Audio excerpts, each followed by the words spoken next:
ہوا یہ ہے کہ اصولی طور پر یہ وزارت خارجہ کا فرض ہے، سفارتکاری کا بنیادی اصول ہے کہ آپ نے جو بھی تقریر کرنی ہے آپ لکھ کر کریں، زبانی مت بولیں۔ پھر وہ پرچی کے تانے ملتے ہیں نا سر اب میں کیا کروں، یا تو پرچی کر لو یا سفارتکاری کر لو یا تانے نبھا لو۔ ہوا یہ کہ ڈار صاحب کی بھی میری طرح جیسے آپ کی زبان انگریزی نہیں ہے، میری نہیں ہے، ان کی بھی نہیں ہے۔ وہ کلپ ہوتا تو بڑا انہوں اچھا نے ہوتا تھا۔ وہ سن لیں انہوں نے جو کہا، انہوں نے اس تقریب میں کیا بات کی ہے وہ تھوڑا سا کلپ سنیں، وہ میسج کیا دیتی ہے پہلے سمجھنے کی کوشش کریں۔ اچھا کلپ ہے آپ کے پاس؟ جی وہ جو ڈار صاحب نے کل کہا وہاں، سنائیں۔ یعنی پرسوں۔ On the security issue, I'm talking about for our brothers and sisters from China. China leadership, I won't precisely name, in our recent meetings, Chinese are very clear. No matter how lucrative an investment is anywhere, if the security issue is there, they don't send Chinese personnel. Am I right, Ambassador? Your country is the only exception.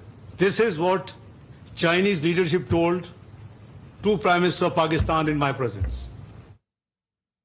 اب زبان پر مہارت نہ ہونے کی وجہ سے، بغیر سوچے سمجھے لکھی تقریر سے وہ یہ کہہ رہے ہیں کہ جناب میں موجود تھا جب ہمارے وزیر اعظم جو ہیں وہ چینی صدر سے ملاقات فرما رہے تھے، تو وہاں پہ چینی صدر صاحب نے فرمایا کہ جناب ہم ان ملکوں میں سرمایہ کاری نہیں کرتے، خواہ وہاں پہ کتنا بھی فائدہ ہمیں کیوں نہ ہو رہا ہو، کہ جہاں پر کام کرنے والے ہمارے لوگوں کی زندگی جو ہے وہ محفوظ نہ ہو۔ لیکن آپ کو استثناء ہے، ہم نے آپ کو صاحب جھوٹ تو نہیں بول رہا ہوں نا سر، یار ڈار صاحب نے جس طرح گفتگو کی، یار خدا کا واسطہ ساتھ کہتے ہیں کہ یو ریممبر، یعنی اس کا میسج وہاں کیا گیا۔ میں وہی کہہ رہا ہوں کہ جو سوچ سمجھ کے بغیر لکھا ہوا اسکرپٹ ہوگا نا، جب آپ بولیں گے تو آپ بونگی ماریں گے۔ انگریزی آپ کی زبان نہیں ہے۔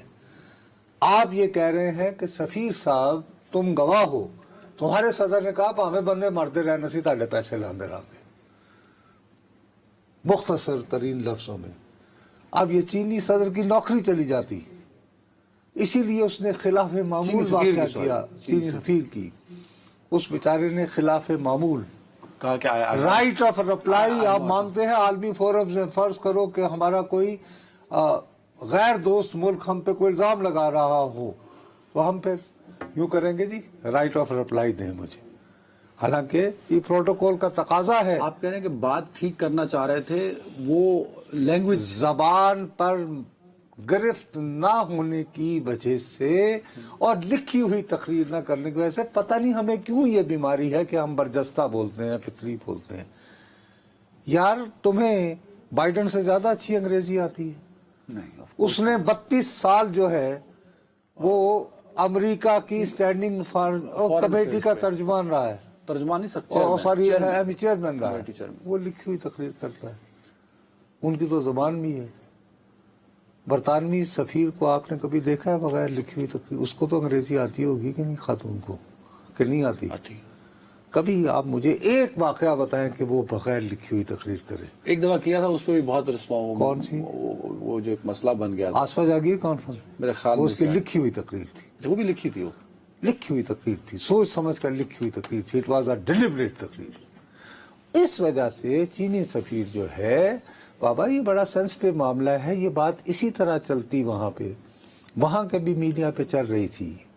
یہ دیکھیے پاکستان میں ایونٹ ہو رہا ہے پاک چائنا، کبھی 73 سال فائن ایگزامپشن تو دی جا سکتی ہے، ایک آدھ واقعہ ہو تو اس کو کنٹرول تو کیا جا سکتا، تو کر لیا۔ میرے پیارے بات یہ ہے کہ اگر یہ واقعہ کسی قابل نہ ہوتا، مجھے کیوں یہ آج یہ پاکستان کے فارن آفس نے انگریزی کا ٹرانسکرپٹ کیا ہے آج کے، وہاں ان سے سوال ہوا ہے، in recent seminar in Chinese ambassador should, اچھی بات ہوئی، میں نے پن پوائنٹ کیا، وہ کلیریفیکیشن ہو گئی، اور وہ کلیریفیکیشن کے بعد میری اب بھی ہاتھ باندھتے ہوئے درخواست ہے کہ صاحب خاص طور پر جب چین سے متعلق کوئی امور کوئی مسئلہ ہو واقعہ ہو تو خدا کا واسطہ ہے لکھی ہوئی تقریر کریں سوچ سمجھ کر تاکہ یہ نوبت نہ آئے.